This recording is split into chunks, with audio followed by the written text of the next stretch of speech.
तो दोस्तों आज हो गई है 18 अक्टूबर और जो बड़ी खबरें हैं, मुख्य समाचार हैं, एक एक करके चलेंगे। तमाम बेहद बड़ी अपडेट्स आप तक आगे इसी वीडियो के माध्यम से पहुंचाएंगे।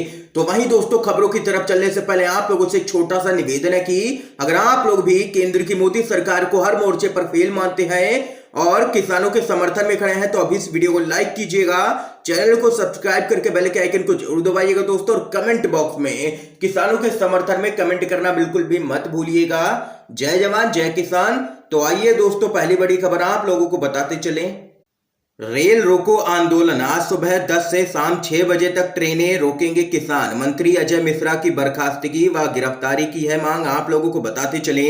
संयुक्त किसान मोर्चा ने कहा है कि लखीमपुर खीरी में हुई किसानों की हत्या के मामले में केंद्रीय गृह राज्य मंत्री अजय मिश्रा टेनी को बर्खास्त करने व गिरफ्तार करने की मांग को लेकर के आंदोलन लगातार जारी है। पहले से घोषित कार्यक्रम के तहत 18 अक्टूबर यानी कि आज देश भर में भारत में रेल सेवाओं को बाधित किया जाएगा। इसके साथ ही कहा है कि रेल संपत्ति को कोई भी नुकसान पहुंचाए बिना रेल रोको आंदोलन शांतिपूर्ण तरीके से किया जाएगा। और वहीं मोर्चा ने सभी घटकों से कहा है कि दिशा निर्देशों का सख्ती से पालन किया जाए। ये यहाँ पर दोस्तों देख सकते हैं कि किसानों ने रेल रोको आंदोलन शुरू कर दिया है। अब यहाँ पर रेल रोकेंगे किसान। एक और बड़ी खबर जान लेते हैं। यूपी चुनाव से पहले मायावती को झटके पर झटका दे रहे हैं अखिलेश यादव। बीएसपी के दो दिग्गज नेता हाथी से उतर करके साइकिल पर चढ़े हैं। आप लोगों को बताते चलें, यूपी की फिजाओं में चुनाव की महक घुलने लगी है। अगले साल की शुरुआत में होने वाले विधानसभा चुनाव से पहले सभी राजनीतिक दलों का कार्यक्रम शुरू हो चुका है। राज्य में सियासी माहौल दिन प्रतिदिन गर्म होता जा रहा है। सभी पार्टियां अपने आप को मजबूत करने की जुगत में लग गई हैं। आप लोगों को बताते चलें, इसी कड़ी में बहुजन समाज पार्टी के पूर्व प्रदेश अध्यक्ष आर.एस. कुशवाहा हाथी से उतर करके साइकिल पर चढ़ गए हैं। और वहीं मुजफ्फरनगर से बीएसपी के पूर्व सांसद कादिर राणा ने भी समाजवादी पार्टी का दामन थाम लिया है। और ये यहाँ पर बीएसपी के लिए एक बड़ा झटका दोस्तों माना जा रहा है। एक और बड़ी खबर आप लोगों को बताते चलें। चीन की घुसपैठ पर ओवैसी ने मोदी सरकार से पूछा, आप खामोश क्यों हैं? जैसे पाकिस्तान पर किया था हमला, चीन पर भी करें। एआईएम के चीफ असदुद्दीन ओवैसी ने पीएम मोदी पर निशाना साधते हुए कहा कि उत्तराखंड में चीन की घुसपैठ पर पीएम मोदी आखिर खामोश क्यों हैं? पुलवामा हमले के बाद मोदी सरकार ने सेना का इस्तेमाल किया, चीन में घुस करके हमला क्यों नहीं करते प्रधानमंत्री मोदी? और वहीं ओवैसी ने आगे कहा है कि जितने एनकाउंटर योगी सरकार में हुए हैं उनमें 37% मुसलमानों को गोली मारी गई है, लेकिन अब तक जिस आशीष की गाड़ी से 5 लोग मारे गए, ना उसके घर पर बुलडोजर चलाया गया और ना ही उस पर कुछ हुआ है, वो जेल में आराम से बैठा है। ये यहाँ पर ओवैसी ने जबरदस्त तरीके से केंद्र की मोदी सरकार से लेकर के योगी सरकार को घेरा है। एक और बड़ी खबर जान लेते हैं। उत्तराखंड चुनाव, पूर्व विधानसभा अध्यक्ष कुंजवाल के दावे से बढ़ी है सियासी हलचल। मंत्री के बाद कहा जल्द ही भाजपा के 6 विधायक कांग्रेस में होंगे शामिल। आप लोगों को बताते चलें, विधानसभा चुनाव के लिए बीत चुकी बिसात के बीच दल बदल की चर्चा भी जोरों पर है। पहले भाजपा ने इस मामले में लीड ली, लेकिन अब कांग्रेस ने यशपाल और उनके बेटे को अपने पाले में लाकर के लीड का अंतर कम किया है। इस बीच पूर्व विधानसभा अध्यक्ष और जागेश्वर विधायक गोविंद सिंह कुंजवाल ने दावा किया है कि जल्द ही भाजपा के 6 विधायक कांग्रेस में शामिल होने जा रहे हैं। और वहीं आप लोगों को बताते चलें, अगर ऐसा होता है तो बीजेपी के लिए ये यहाँ पर उत्तराखंड विधानसभा चुनाव से पहले एक बड़ा झटका होगा, क्योंकि इससे पहले बीजेपी सरकार के मंत्री ने कांग्रेस का दामन थामा था दोस्तों। एक और बड़ी खबर जान लेते हैं। यूपी में बीजेपी अपने 150 विधायकों का काटने जा रही है टिकट। अखिलेश यादव बोले 50 विधायक पहले से ही हमारे पास है, 300 का आंकड़ा करेंगे पार। आप लोगों को बताते चलें दोस्तों, समाजवादी पार्टी के अध्यक्ष अखिलेश यादव ने उत्तर प्रदेश में होने वाले विधानसभा चुनाव और बीजेपी को लेकर के बड़ा बयान दे दिया है। उन्होंने कहा है कि सुनने में आया है कि बीजेपी अपने 150 विधायकों के टिकट काटने जा रही है। अखिलेश यादव ने कहा है कि सीएम योगी आदित्यनाथ के खिलाफ राज्य विधानसभा में 100 विधायक धरने पर बैठ गए थे। उन्होंने कहा है कि हमारे पास पहले से ही 50 विधायक हैं, इसलिए गणना सरल है, हमने 300 सीटों को पार कर लिया है। और वहीं उत्तर प्रदेश के पूर्व मुख्यमंत्री अखिलेश यादव ने महंगाई को लेकर के बीजेपी सरकार पर निशाना साधा है। उन्होंने कहा है कि आज महंगाई बड़े पैमाने पर बढ़ी है, गरीब और मजदूर वर्ग के लोगों के पास भरपेट खाना भी नहीं है। यह स्थिति बीजेपी ने ही पैदा की है। भारत ग्लोबल हंगर इंडेक्स मामले में पाकिस्तान, नेपाल, बांग्लादेश से भी पीछे छूट गया है और इस सब के लिए अगर कोई जिम्मेदार है तो वो केंद्र सरकार की नीतियां हैं। ये यहाँ पर अखिलेश यादव जबरदस्त तरीके से बीजेपी सरकार पर भड़के हैं और कहा है कि 300 का आंकड़ा वो यहाँ पर पार करेंगे विधानसभा के चुनाव में और उससे भी ज्यादा सीटें समाजवादी पार्टी को जनता जितवाएगी।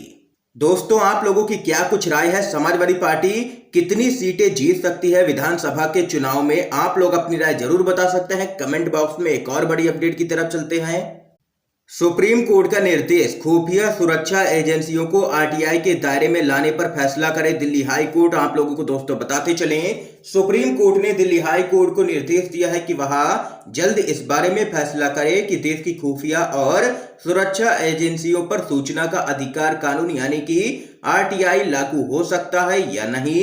दरअसल दिल्ली हाई कोर्ट ने 2018 में हाल ही में एक मामले की सुनवाई के दौरान सरकारी विभाग को आदेश दिया था कि आरटीआई एक्ट के तहत वह जांच एजेंसी में वरिष्ठता और पदोन्नति से जुड़ी जानकारी जांच एजेंसी के कर्मचारी को मुहैया कराए।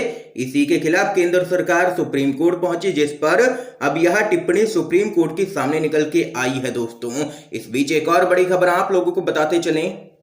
राहुल गांधी ने ईंधन की बढ़ती कीमतों को लेकर के केंद्र की मोदी सरकार पर साधा है निशाना। कहा सबका विनाश, महंगाई का विकास। आप लोगों को बताते चलें, कांग्रेस के नेता राहुल गांधी ने पेट्रोल और डीजल की बढ़ती कीमतों को लेकर के केंद्र सरकार पर निशाना साधा है और आरोप लगाया है कि यह सभी के लिए विनाश और बढ़ती कीमतों का विकास है। राहुल गांधी ने ट्विटर पर एक मीडिया रिपोर्ट को टैग किया है जिसमें दावा किया गया है कि अगर सरकार ने करों में वृद्धि नहीं की होती तो पेट्रोल 66 रुपए प्रति लीटर होता और डीजल 55 रुपए प्रति लीटर होता।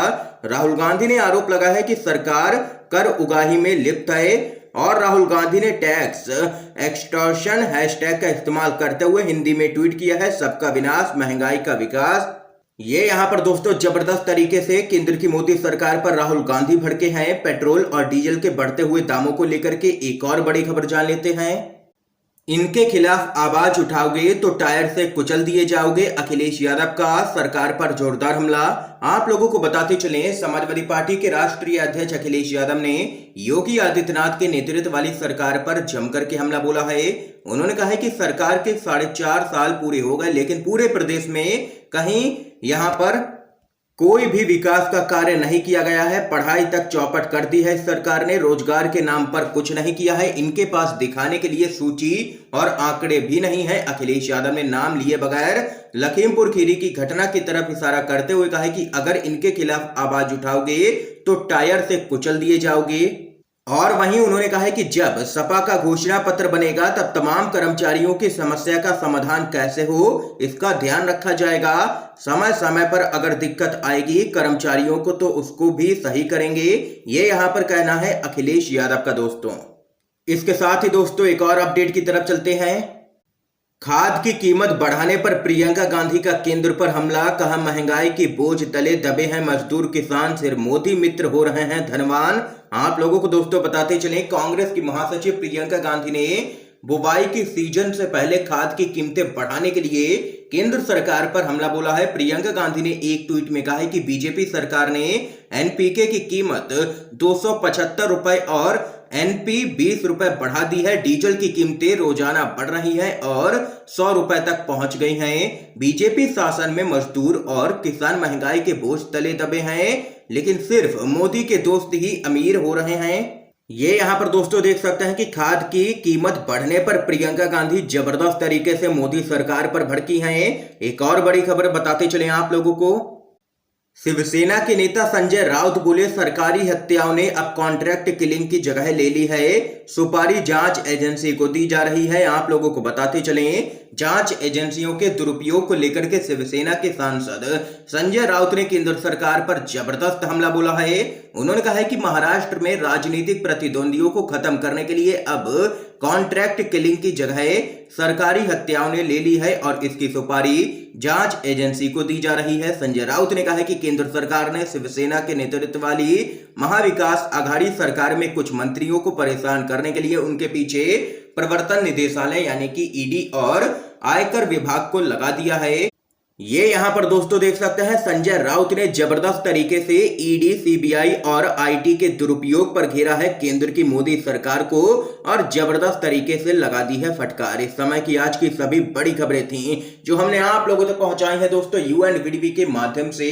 अगर आप लोगों को ये वीडियो पसंद आया हो तो इस वीडियो को लाइक कीजिएगा, ज्यादा से ज्यादा इस वीडियो को शेयर कीजिएगा ताकि आप सभी के दोस्त भी इन खबरों को जान सकें। वीडियो देखने के लिए दोस्तों आप सभी का बहुत बहुत धन्यवाद। जय हिंद, जय भारत।